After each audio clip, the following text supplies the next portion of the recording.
After years of fighting, a praying football coach got his job back. Bremerton, Wash. AP, an assistant high school football coach in Washington state who lost his job during a controversy over his public post-game prayers is back on the sideline after the U.S. Supreme Court held that his practice was protected by the Constitution. But after fighting to be rehired for 7 years, Joe Kennedy isn't sure he wants it anymore, and the thought of kneeling in the spotlight again makes him queasy. On Friday night, he is due to coach his first game since 2015, when he last pressed his knee to the turf at Bremerton High School's Memorial Stadium. "Everyone will be watching for him to pray again," he said. "Knowing that everybody's expecting me to go do this kind of gives me a lot of angst in my stomach," said Kennedy, standing near midfield, where he intends to kneel when the game clock expires Friday. "People are going to freak out that I'm bringing God back into public schools."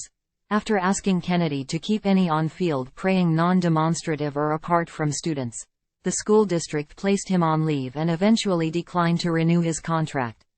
Officials said they were concerned that tolerating Kennedy's public post-game prayers would suggest government endorsement of religion, in violation of the separation of church and state. Kennedy's fight to get his job back quickly became a cultural touchstone, pitting the religious liberties of government employees against long-standing principles protecting students from religious coercion. Time equals 400 Ms. greater than file. Joe Kennedy, a former assistant football coach at Bremerton High School in Bremerton, Wash, poses for a photo March 9, 2022, at the school's football field.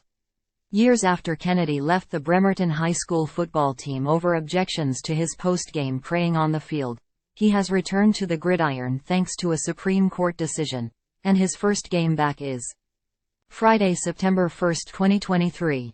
AP photo, Ted S. Warren. File. He lost at every court level until the merits of his case reached the U.S. Supreme Court last year. The conservative majority sided with him, with Justice Neil Gorsuch writing, "The best of our traditions counsel mutual respect and tolerance, not censorship and suppression, for religious and non-religious views alike." The legal fight transformed Kennedy's life in ways he never anticipated. He has a book coming out in October called Average Joe, with a number of release events planned. He appeared at a 2016 rally for Donald Trump, and he and his wife recently had dinner with Florida Governor Ron DeSantis, a GOP presidential hopeful who asks for his help on the campaign trail. He's like, "I want you to be on my faith advisory board." And I'm like, "Let me get back to you on that," Kennedy recalled. "And he just invited me to Iowa and he calls me and he says, 'Hey, I really need to know, are you in my camp or not?' And I said, 'Well, I'm sorry. My loyalty is to Trump.'" DeSantis' campaign did not return messages seeking comment. Now, Kennedy, 54, is grappling with whether football still fits into his life.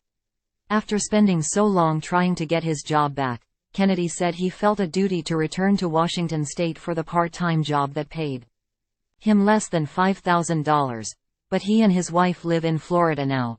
He has been staying with a friend in Bremerton, and he doesn't know if he will keep coaching beyond Friday.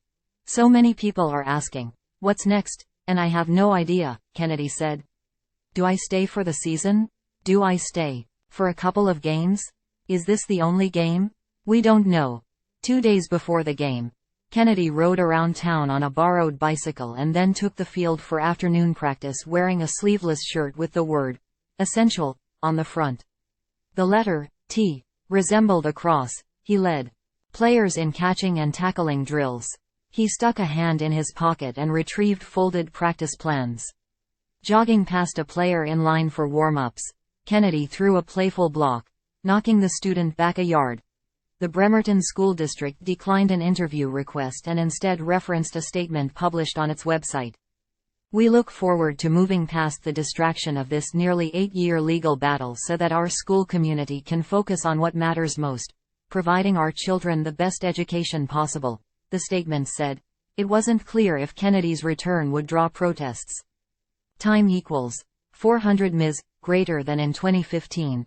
A dozen members of the Satanic Temple of Seattle went to a varsity football game at Bremerton High School, many dressed in hooded black robes or masks. Students jeered them, held up crosses, threw liquid and chanted, "Jesus." The Satanic Temple didn't return messages from the Associated Press or mention Kennedy's return on its Facebook page or website. Kennedy said he will determine his next move after Friday's game. "We'll make some decisions of what's next in our life, because obviously it's not going to be football forever," Kennedy said. "We'd like to do, I don't know, maybe some ministry or something." File. Bremerton assistant football coach Joe Kennedy, at center in blue, is surrounded by Centralia High School football players after they took a knee and prayed with him on the field after the team's game against Bremerton on October 16, 2015, in Bremerton, Wash. Years after Kennedy left the football team over objections to his post-game praying on the field, he has returned to the gridiron thanks to a Supreme Court decision, and his first game back is Friday, September 1, 2023. Megan M. Reed, Kitsap's son via AP. File. Bremerton High assistant football coach Joe Kennedy walks off the field with his lawyer after praying at the 50-yard line after a football game in Bremerton, Wash, on October 16, 2015. Years after Kennedy left the Bremerton High School football team over objections to his post-game praying on the field, he has returned to the gridiron thanks to a Supreme Court decision, and his first game back is Friday, September 1, 2023. Lindsay Wasson, The Seattle Times via AP. File. Time equals 400 ms. Greater than Bremerton High School assistant football coach Joe Kennedy throws passes to players during practice at Bremerton Memorial Stadium in Bremerton, Wash. Thursday, August 17, 2023. Kennedy, who was not rehired following the 2015 season after praying with students at the 50-yard line following games, has returned to coaching after the U.S. Supreme Court ruled in Kennedy's favor in his case against the Bremerton School District. Megan M. Reed, Kitsap's son via AP. Bremerton High School assistant football coach Joe Kennedy throws passes to players during practice at Bremerton Memorial Stadium in Bremerton, Wash. Thursday, August 17, 2023. Kennedy, who was not rehired following the 2015 season after praying with students at the 50-yard line following games, has returned to coaching after the U.S. Supreme Court ruled in Kennedy's favor in his case against the Bremerton School District. Megan M. Reed, Kitsap's son via AP. Bremerton High School assistant football coach Joe Kennedy walks among players warming up on the field during practice at Bremerton Memorial Stadium in Bremerton, Wash. Thursday, August 17, 2023. Kennedy, who was not rehired following the 2015 season after praying with students at the 50-yard line following games, has returned to coaching after the U.S. Supreme Court ruled in Kennedy's favor in his case against the Bremerton School District. Megan M. Reed, Kitsap's son via AP. Joe Kennedy, assistant coach for the Bremerton High School Knights football team, stands near the 50-yard line in Bremerton, Wash, on Wednesday, August 30, 2023. Years after Kennedy left the team over objections to his post-game praying on the field, he has returned to the gridiron thanks to a Supreme Court decision, and his first game back is Friday, September 1, 2023. AP photo, Ed Comenda.